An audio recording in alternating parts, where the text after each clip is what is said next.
Mengungkapkan rasa sakit Anda kadang-kadang dapat mengundang lebih banyak kerusakan daripada penyembuhan.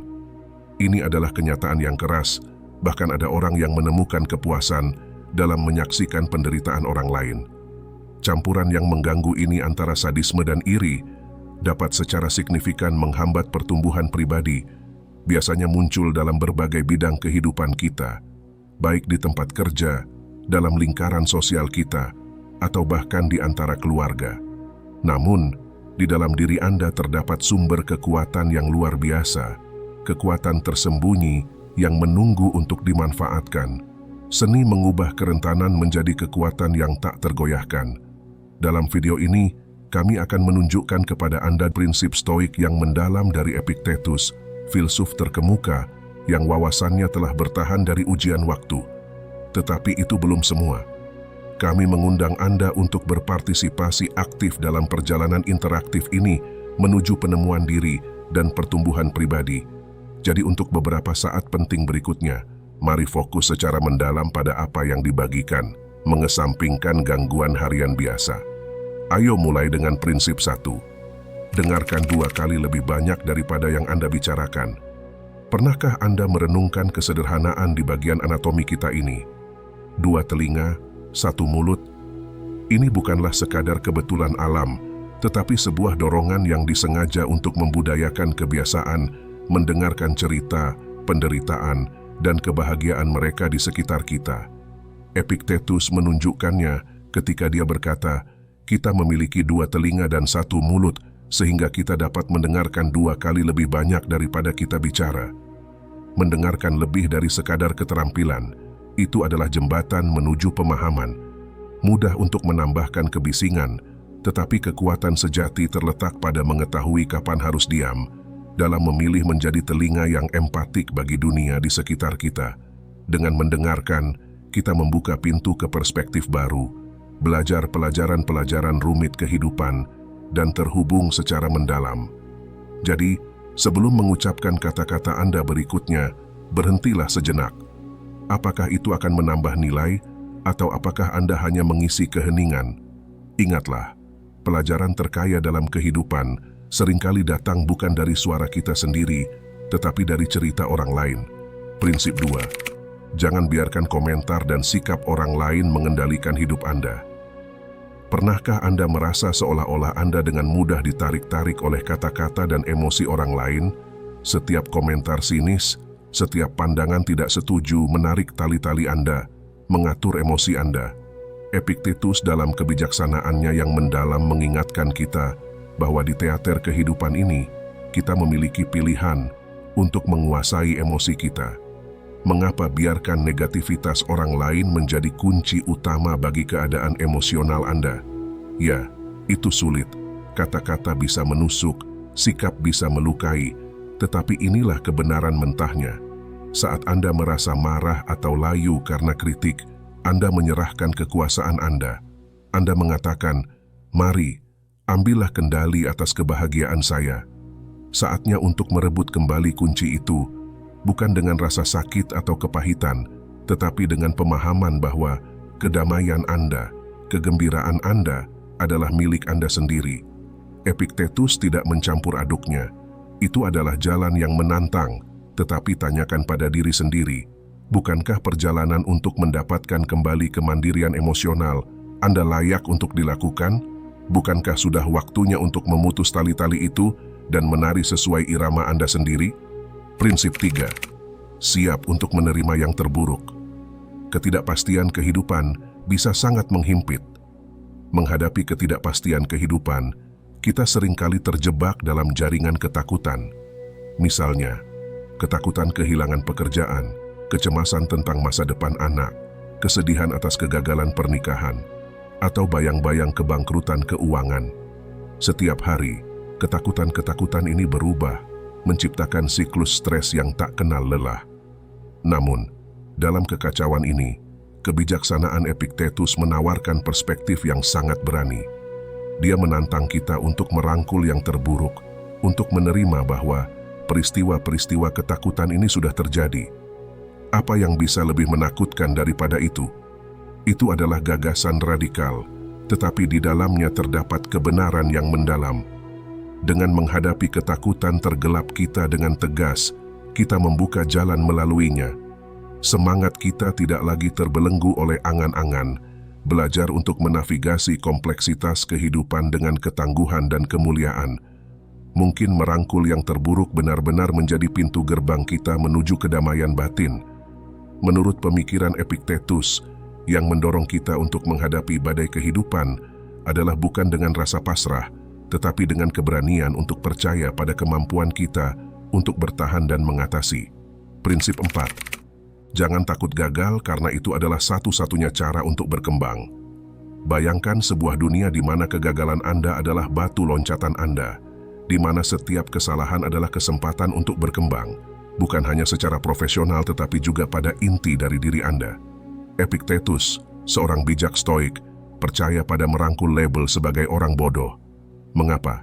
Karena hanya ketika Anda tidak takut gagal dan tidak malu untuk tergelincir di situ, Anda akan benar-benar tumbuh. Penguasaan sejati bukanlah kilatan cahaya kejeniusan, tetapi upaya tanpa henti, sebuah perjalanan yang dipenuhi dengan kesalahan yang mengikis kekurangan kita. Jalur ini tidak mudah, dihiasi dengan frustrasi, keraguan diri, dan saat-saat di mana menyerah tampak menjadi satu-satunya pilihan, tetapi juga tempat di mana gairah menyala, ketangguhan terbangun, dan transformasi nyata terjadi.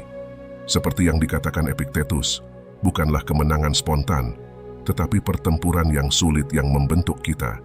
Jadi, tanyakanlah pada diri Anda, apakah Anda siap untuk gagal dengan gemilang, untuk dilihat sebagai orang bodoh, hanya untuk bangkit lebih kuat, lebih bijaksana, lebih otentik, karena disitulah keunggulan sejati terletak, dalam proses yang indah, berantakan, dan menjadi diri sejati Anda. Prinsip 5. Tetaplah sederhana. Mengadopsi kesederhanaan bukanlah tentang menolak kekayaan. Ini adalah pilihan untuk memprioritaskan apa yang benar-benar memperkaya hidup Anda. Bayangkan diri Anda dikelilingi oleh kemewahan, setiap keinginan dalam jangkauan tangan. Namun, di tengah kemewahan ini, sebuah pertanyaan menggantung. Apakah kelimpahan ini benar-benar melayani Anda? Saat kita menjelajahi lebih dalam kebijaksanaan stoik Epictetus, ingatlah bahwa pengejaran kekayaan itu sah. Tetapi nilai sejatinya bukanlah dalam kepemilikannya, tetapi dalam tujuannya dan kesederhanaan yang bisa dibawa ke dalam hidup Anda. Prinsip 6. Mempraktikkan kerendahan hati ke dalam hidup Anda. Epictetus, filsuf stoik yang bijaksana, tahu bahwa kesunyian adalah kekuatan yang tenang, namun kuat dalam pencarian pengetahuan kita. Bayangkan ini, Anda sedang dalam sebuah perjalanan, bukan sekadar perjalanan biasa, tetapi satu perjalanan di mana setiap langkah yang Anda ambil adalah langkah menjauh dari kebanggaan keras dan kesombongan atas apa yang Anda kira Anda ketahui. Jalur ini membawa Anda ke dunia, di mana Anda menyadari bahwa Anda tahu sangat sedikit, bahkan hampir tidak tahu apa-apa. Kesadaran ini bukanlah kekalahan, tetapi pembebasan. Ini adalah saat Anda mulai melihat dunia dengan keheranan dan rasa ingin tahu seorang anak, di mana setiap daun, setiap tetes hujan mengandung sebuah pelajaran, sebuah cerita. Epictetus memanggil kita ke jalur ini, mengingatkan kita bahwa esensi sejati dari pembelajaran bukanlah dalam mengumpulkan fakta, tetapi dalam pengakuan rendah hati akan ketidaktahuan kita. Di sini, di ruang ketidaktahuan ini, emosi bertabrakan. Anda mungkin merasa sedikit takut, terasa rentan, dan bahkan sedikit gugup. Namun, justru dalam pusaran emosi inilah kita benar-benar mulai belajar dan terlepas dari belenggu kesombongan. Prinsip ke-7. Waspadai bahaya keberuntungan. Memahami bahaya keberuntungan menuntut penelusuran mendalam ke dalam psikologi manusia, di mana daya tarik kekayaan seringkali menyembunyikan arus bawah yang berbahaya. Kekayaan adalah pedang bermata dua, yang tidak hanya menarik orang-orang tidak tulus yang menyamar sebagai teman, tetapi juga memiliki potensi untuk merusak hakikat kita. Transformasi yang dibawanya bisa mengganggu, menjauhkan kita dari nilai-nilai inti kita. Saat kita memegang sumber daya yang didambakan ini, kita terbangun ke sisi baru dari diri kita yang mungkin tidak kita kenali atau bahkan sukai. Ini adalah persimpangan penting di mana benih-benih kerusakan moral bisa berakar diam-diam menggerus karakter kita. Epictetus, filsuf Stoik yang agung, memperingatkan kita tentang bahaya semacam itu. Ajarannya yang tak lekang oleh waktu mengingatkan kita bahwa kekayaan sejati tidak terletak pada tabungan kita, tetapi pada kekayaan karakter kita. Saat kita menavigasi air yang bergelombang dalam kehidupan, kita harus bertanya pada diri sendiri, apakah kita akan membiarkan keberuntungan menentukan nilai-nilai kita? Ataukah kita akan berdiri teguh, terikat pada prinsip-prinsip yang menentukan diri sejati kita? Jawabannya terletak di dalam menunggu untuk ditemukan. Prinsip 8. Jangan berpegang teguh pada satu harapan saja. Epictetus, filsuf kuno, mengetahui bahwa kisah hidup dipintal dengan benang-benang dari berbagai impian, bukan hanya satu. Mengapa kita harus membatasi diri pada satu harapan jika mengetahui sifat yang tidak terduga dari takdir? Dia mendorong kita untuk merangkul spektrum aspirasi yang beragam, memahami bahwa memperluas impian kita bukanlah tanda ketidakpastian, tetapi sebuah strategi untuk ketangguhan. Pikirkanlah, ketika satu impian terhenti, yang lain bisa terwujud membimbing kita menuju kesuksesan dalam berbagai bentuknya. Pendekatan ini bukanlah tentang takut akan kegagalan, melainkan tentang pengakuan terhadap potensi kita yang beragam. Ini adalah pelajaran dalam mengubah kerentanan kita, yang sering disebut sebagai kelemahan, menjadi kekuatan yang bertahan dan berkembang. Prinsip 9. Selalu ingat kefanaan Anda.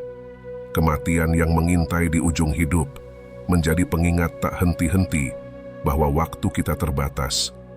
Epictetus, cahaya dari kebijaksanaan Stoik, memahami hal ini dengan baik. Dia mengajarkan kita untuk menghadapi kenyataan yang tak terelakkan dengan mata yang jernih, bukan untuk mundur dari ketakutan atau ketidaktahuan. Saat kita menavigasi lautan kehidupan yang penuh gejolak, terbebani oleh hal-hal yang sepele dan sementara, kita sering lupa akan beratnya kematian kita sendiri. Hidup kita adalah kisah dari momen-momen. Setiap benangnya ditenun dengan pilihan dan tindakan, semuanya berujung pada ketiadaan dan kematian. Mengapa kita kemudian memenuhi hari-hari kita dengan mengejar hal-hal yang tidak akan menemani kita di seberang pantai kehidupan? Fokus kita seharusnya pada esensi kehidupan, cinta yang kita bagi, kebijaksanaan yang kita kumpulkan, dan kekuatan yang kita bangun dari kerentanan kita. Jika Anda telah sampai di sini, itu berarti Anda siap untuk berubah. Tinggalkan komentar, tekan tombol suka, dan jangan lupa untuk berlangganan konten yang memberdayakan. Sekarang mari kita menuju lebih dalam. Prinsip 10. Jiwa yang puas adalah kekayaan sejati. Pernahkah Anda merasakan beban kerinduan akan hal-hal yang tidak Anda miliki, sementara harta yang Anda miliki mengumpulkan debu di sudut pikiran Anda? Epictetus, filsuf Stoik, menantang kita untuk membalik skenario ini. Dia berbisik sebuah kebenaran yang abadi. Kekayaan sejati tidak terletak pada akumulasi barang, melainkan pada kekayaan dari jiwa yang puas. Pikirkanlah tentang hal ini. Seberapa seringkah Anda benar-benar menikmati kemenangan-kemenangan, baik yang kecil maupun yang besar, yang telah Anda capai? Daripada terjebak dalam perangkap keinginan yang konstan, bagaimana jika Anda berhenti sejenak untuk mengakui keberlimpahan dalam hidup Anda? Perjalanan untuk menguasai stoikisme bukanlah sekadar untuk menyembunyikan kerentanan Anda, melainkan untuk mengubahnya menjadi kekuatan yang tak tergoyahkan. Ini adalah jalan yang disadari dengan pengertian bahwa kebahagiaan tidak menunggu di ujung perburuan yang tak pernah berakhir. Kebahagiaan berada di sini, sekarang, dalam menghargai apa yang ada daripada menyesali apa yang tidak ada. Jika Anda menikmati video ini dan belajar sesuatu yang berharga, berlanggananlah untuk konten yang lebih memberdayakan. Tekan lonceng pemberitahuan dan tunjukkan dukungan Anda dengan memberikan like dan komentar, dengan mengatakan prinsip mana yang paling beresonansi bagi Anda.